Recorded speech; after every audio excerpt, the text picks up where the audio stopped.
Good morning and welcome to the very last short story in Alex Rider's Four Secret Files. This one is called White Carnation. Now remember, in the last story we found out all about Yassen Gregorivich's backstory, if you like. We found out what drove him to become an assassin and how he manages to sleep at night with all the different people he's killed, and I found that really interesting information after having read a lot of the Alex Rider stories. So, the White Carnation, I wonder what that means. I've never forgotten a single assignment. There is a special intimacy between killers and the people they kill, and sometimes I think I almost owe it to my victims not to forget. Some of them have died bravely in tears. Many of them were completely unaware of me and were dead before they knew what happened.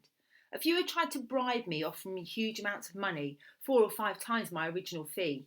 Of course, I've never been tempted. It's not a question of my reputation. I'd hate anyone to think that I could be so easily bought, which sounds strange coming from a professional assassin, but I am true to my word. I remember, whether it's the bullet or the knife, or at close quarters with my own hands, each death has a special place in my memory. You could say there's an entire graveyard in my thoughts, but there's one incident I remember above all others. I cannot go to Rome without thinking of it. If I happen to pass a flower shop and see a white carnation, I am reminding of it. It's not good for someone in my profession to carry memories.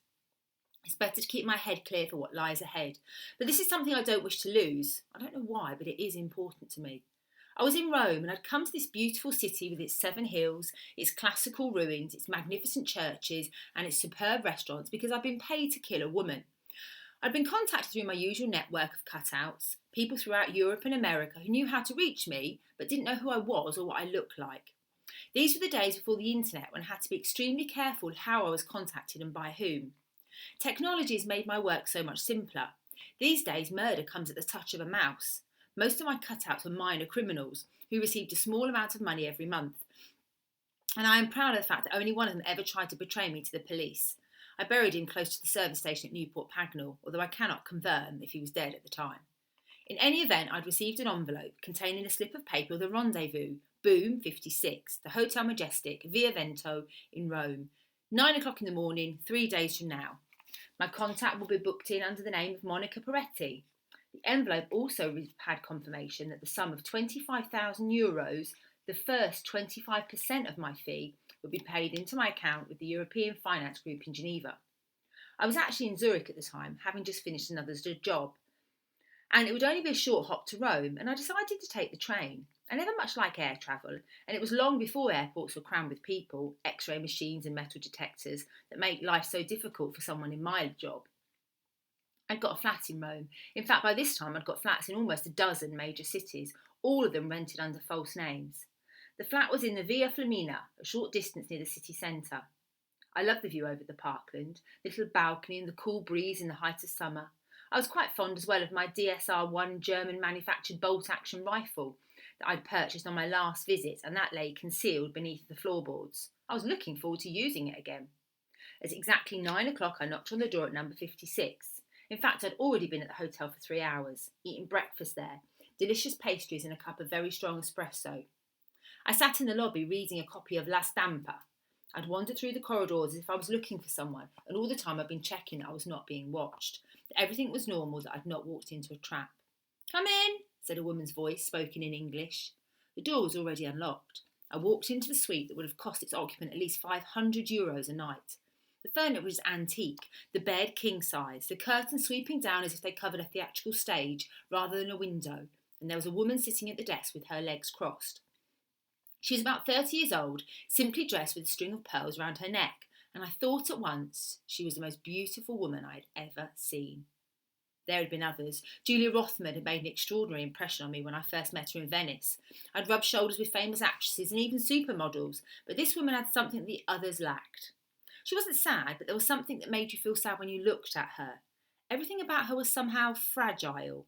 Her face was beautiful. It could have been lifted from the pages of a magazine.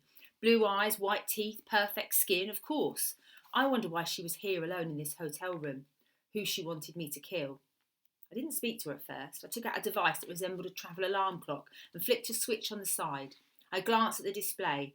It told me that I was not being recorded and there were no other types of surveillance devices in this room. Without asking permission, I went to the bathroom, checked the cupboards, under the bed. This might sound ridiculous, but if you rely so heavily on technology, there are lots of old-fashioned ways of listening to a conversation. The woman watched me with amusement. "I see you are careful, Mr. Forbes." She spoke with an Italian accent. "I like that." There was an identity I was using for the job, Daniel Forbes. I'd got a credit card, a passport, a driving licence, a complete life in his name. "How can I help you, Miss Peretti?" I asked. Her name was quite possibly false, but I didn't think so. I'd already confirmed that she used it to check in when she came into Rome. My instinct told me that she did not try to disguise herself, and that made her interesting. She didn't care if I knew who she was. "I am told you're the best at what you do, that you always succeed. You are extremely expensive. Is this true?" "I am reliable." "There is someone I want you to kill." She half smiled as if she somehow managed to surprise herself, but the sadness I'd felt when I came in still lingered. "There, I have said it. Now, if you're a policeman, I suppose you can arrest me."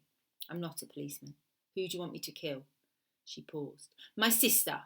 She looked straight at me. "Does that shock you?"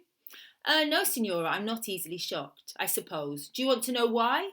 "Only if you wish to tell me." "Because I hate her. I've always hated her." Something flashed in her eyes. "Even when we were little girls, she made my life miserable. She bullied me, made things up. But that's not why. 3 years ago, I married. I found happiness. I was in love. I really was. And do you know what happened? My husband has left me for her. My sister's stolen him from me. We will never be happy while we're on the same planet. So now one of us must leave it. Can you do this for me, Mr. Forbes? Will you do this?" I shrugged. "The reason is unimportant, Signora. Do you have the rest of the money?" She reached out and opened a slim leather attaché case. The locks clicked loudly as they disengaged. She lifted the lid and I saw brand new €50 in their neat piles. "What is your sister's name? Where can I find her?" "You do not need to know her name, and finding her will be easy. I've arranged to meet her this afternoon on the Spanish Steps." "This afternoon is too soon. I need at least 24 hours to make my arrangements."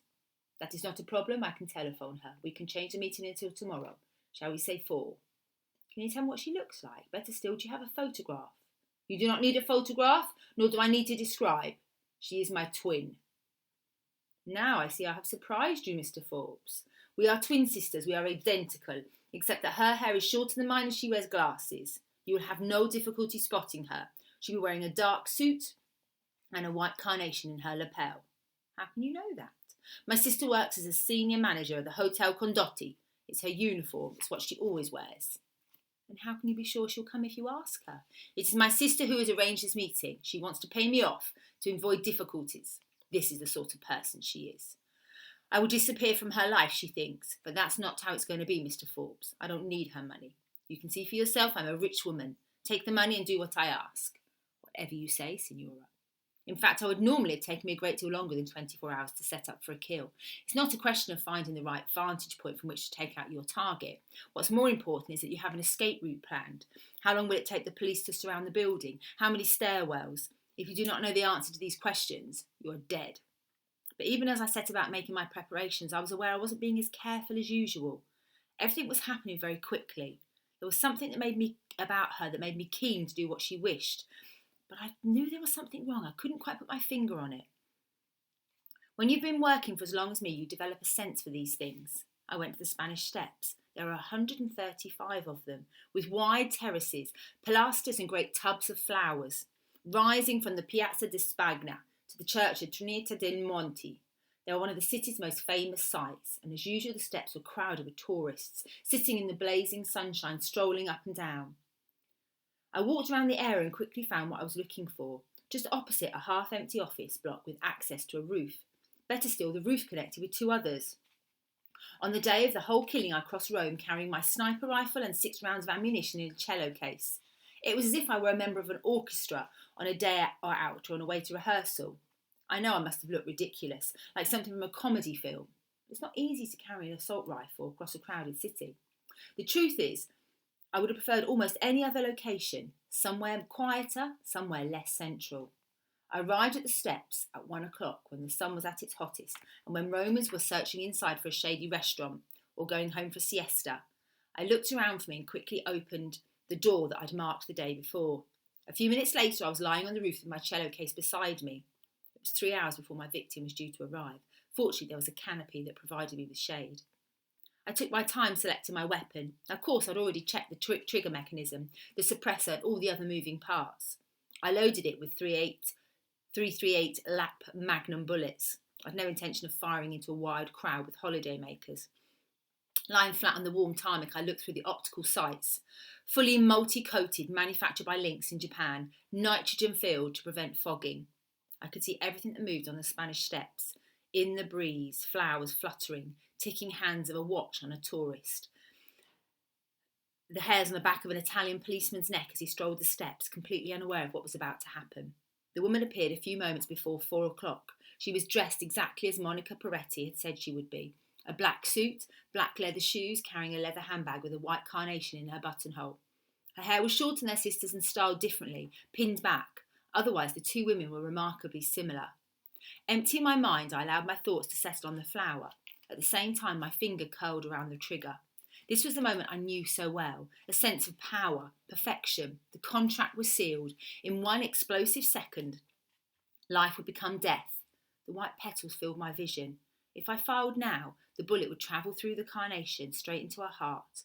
The woman was standing still, almost as if she was waiting for her death. She was alone. Did not seem to be looking for her sister. She did not move.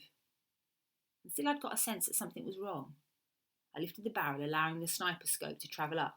I saw the pulse beating in the woman's neck. I saw her lips, her nose, finally her eyes. She was wearing glasses, just as I had been told. And that was what gave her away. It was a tiny detail. I never miss anything. And that's why I'm still alive. Her clothes were expensive. The shoes were expensive. The handbags were expensive. The glasses were cheap. You could have bought them in any chemist shop for a few euros off the peg. I made my decision. Nobody was going to die today.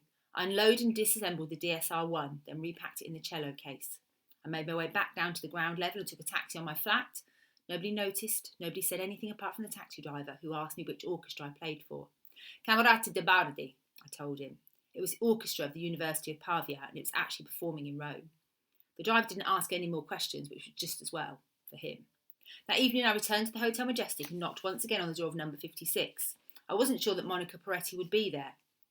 She was pleased to see me, and she invited me in. She was packing, about to leave. The wardrobe open and the clothes spread out on the bed. She herself was wearing a coat and a headscarf. If I'd come a half hour later, she'd have been gone. She closed the lid of her suitcase and turned to me. "Why are you here?" she demanded. "I did not do as I asked," I said. "I know that. You told me this morning you were reliable. Why did you lie to me?" "Why did you lie to me, Signora? Or perhaps it would be simpler if I asked you another question. Why did you want me to kill you?" I'd already seen what I'd know would be there. It was on the bed next to the suitcase. The white carnation. Monica Peretti had been wearing it that afternoon when she herself had stood on the Spanish steps. She had pinned the carnation to herself as a target. She did not reply. "You do not have a sister. After I left you yesterday morning, you changed your hair and your clothes. You bought cheap glasses to shield your face. You paid me 100,000 euros to kill a woman who did not exist. You wanted me to kill you. Why?" "Because I want to die." Her voice was heavy and suddenly there were tears in her eyes. "I'm not going to explain myself to you, Mr. Forbes. Why should I? I have no wish to continue my life and I want to rid myself of it. For some reason you decided not to fire the bullet. That makes you a failure and a thief. So for now you can get out. I do not want to see you again." "I never fail and I'm not a thief." I'm carrying the attaché case she had given me and I placed it on the desk. "Here is your money back. I've kept the 25% deposit for coming to Rome, but the rest of it is yours." I turned to leave and she stopped at the door. "I've killed a lot of people who deserve to die, Signora. I've killed people who simply made enemies. You could say I know a great deal about death. So let me tell you this. No matter how unhappy you are stupid. You have beauty, you have money. That alone makes you better off than half of the world. But even if you had none of these things, how could you not wish to see what tomorrow brings? The sun on your skin, to eat ice cream in Piazza Nirvana, to watch the children throwing coins into the fountain. When you came here, you invited a monster into your life. But if you paid me 10 times what's in that briefcase, I would not do as you ask. There is no tunnel so long that there is no light at the end. I would suggest you find it." And I left her. I do not know what became of her. I do not know if she lived or died. But when I remember all the people that I killed and I think of the one woman I may have saved and hope that she learned something from our encounter and that she still sometimes thinks of me.